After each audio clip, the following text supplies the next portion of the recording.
In the Great Hall at the front of the school, there is an impressive showcase displaying the sports trophies won by Columbine High School, the pride of students and staff alike. But Klebold and Harris were never part of any team. A lack of enthusiasm for sports set them apart from the others.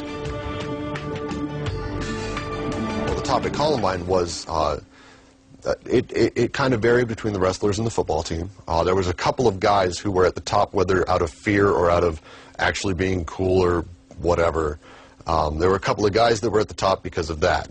There were a couple of girls who were at the top because of their situation, how they looked, the money they had, things like that, their grade point average and how much they obeyed the teachers, all that stuff. They were the bottom 2 kids in the entire school, not just out of the senior class.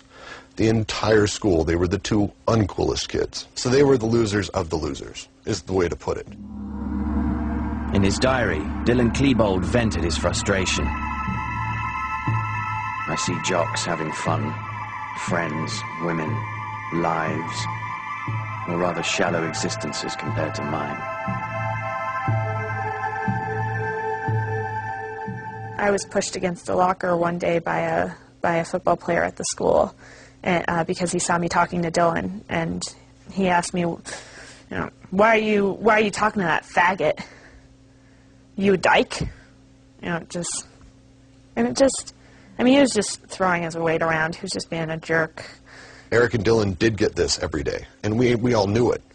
And we all talked about it, and we laughed about it because that's all you can do. These images were shot 1 year before the massacre took place, and this time Dylan holds the camera. Eric has his back turned, and he is wearing a black t-shirt. They're walking through the halls, and you can see a wall of jocks coming at them. You get the hell out of the way. It's their hall, their world. And Eric and Dylan didn't get out of the way.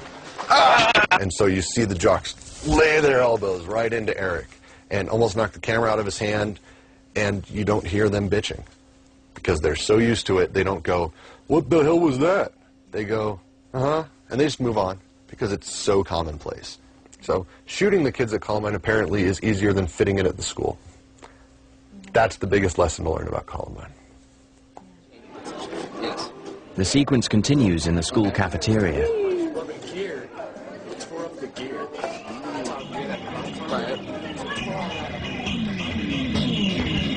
Eric Harris also kept a diary. He too was fascinated with violence and with weapons. He drew himself as a triumphant warrior on a battlefield.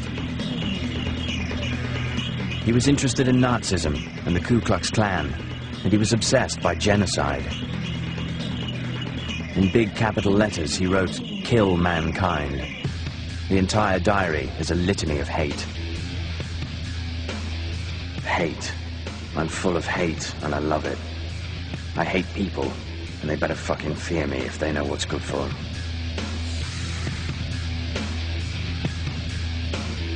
I'll get revenge soon enough. Fuckers shouldn't have ripped on me so much, huh? Ha.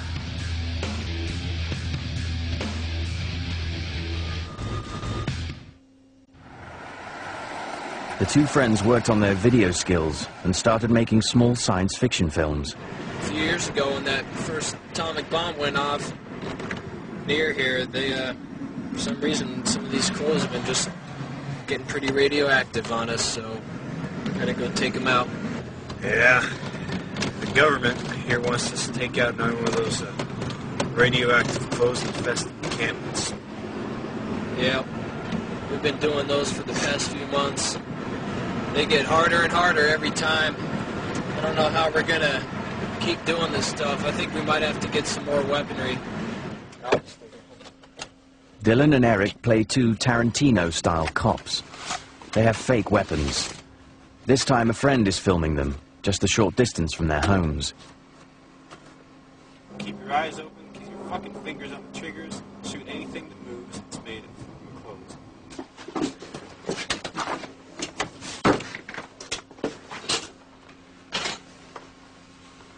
According to the script, they have to go down into a basement to recover some radioactive clothing.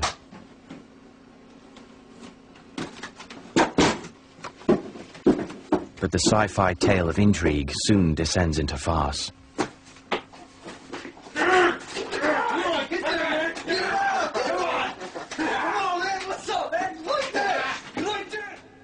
The short film we are watching now was made just 5 months before the bloodbath at Columbine. This time, Dylan and Eric play agents of rough justice. They recruit one of their classmates to play a student victim. People are always making fun of me. I don't like it. I need some help. Oh! The two teenagers film themselves inside the school. The fictional drama enables them to avenge their actual daily humiliation. The scene is macabre. They are dressed as they will be for the massacre. It's a dress rehearsal. We can protect you, but for a cost. I'll pay anything. Very well. In the following scene, the two actors fulfill the contract and execute the person who is victimizing the student.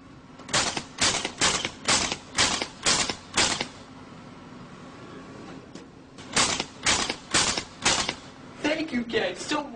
You saved my life. You know what? He's kind of getting blown. Yeah, he is. You should kill him. I think he should die. Alright. At the end, their vitriol explodes to the camera lens. No, you goddamn piece of punk-ass shit! Do not mess with that friggin' kid! If you do, I will rip off your goddamn head and shove it so far up your friggin' ass, you'll be coughing up dandruff for 4 friggin' months!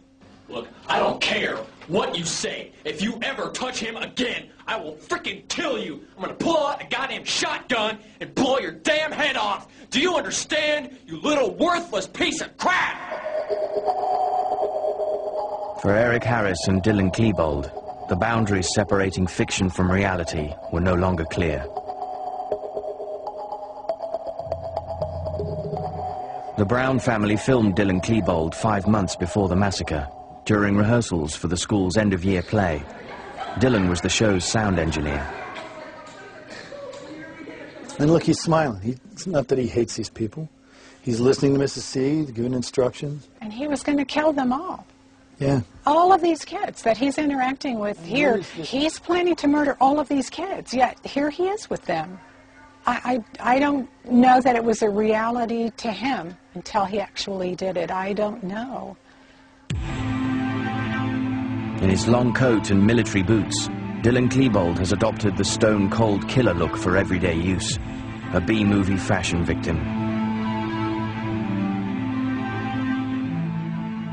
As their friendship grew, there was a definite change in both their personality, and Eric and Dylan went very dark, antisocial. Judy Brown recalls one particular incident that took place 4 months before the massacre. Dylan Klebold was dining in a restaurant with his mother, Sue. Dylan had on his coat and those glasses.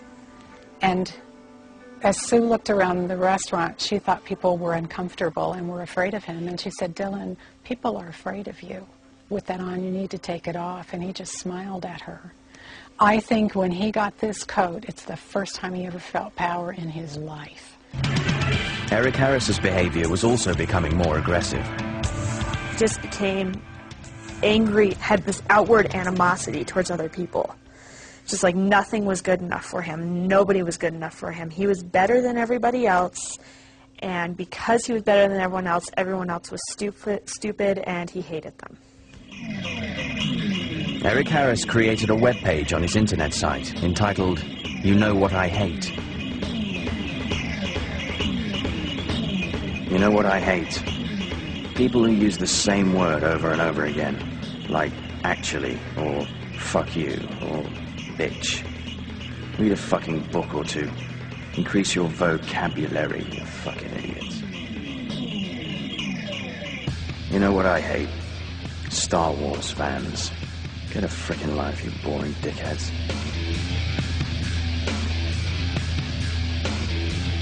You know what I hate?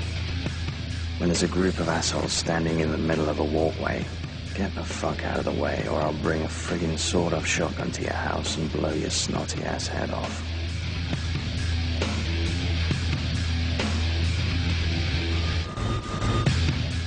Dwayne Fusilier is an FBI agent who led the investigation into the Columbine High School massacre. 24 hours after the tragedy, he was one of the first to examine what the